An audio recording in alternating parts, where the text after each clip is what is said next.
అణచివేత విధానాలు, అన్యాయాలకు వ్యతిరేకంగా ప్రజా ఉద్యమాలు ఎగిసిపడడం కొత్తేమీ కాదు. గత 2-3 ఏళ్లలో పొరుగు దేశాల్లోనే ఇన్స్టెంట్ ఉద్యమాలను చూశాం. అప్పటికప్పుడు రాజుకొని ప్రభుత్వాలనే గడగడలాడించినటువంటి ఉద్యమాలకు శ్రీలంక, బంగ్లాదేశ్, నేపాల్ దేశాలు సాక్షిభూతంగా నిలిచాయి. ఈ 3 చోట్ల జంజీ దెబ్బకు ప్రభుత్వాలే కూలిపోయాయి. మన దేశంలో కాక్రోచ్ల పేరుతో కదిలిన జంజీ తమ లక్ష్య సాధన కోసం ఒక్కొక్కరిగా కదిలి ఢిల్లీ జంతర్ మంతర్ వద్ద దండులా కలిసి పిడికిలి బిగించి నినదించి అనుకున్నది సాధించారు.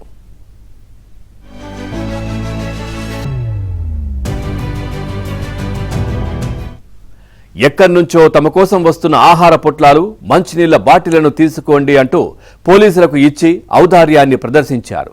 ఇక పోలీసులకు గులాబీలను ఇస్తూ మేం కల్మషం లేని పువ్వుల్లాంటి వాళ్లం, అర్థం చేసుకోండి అన్న మెసేజ్ ఇచ్చారు. కుర్రకారు కదా.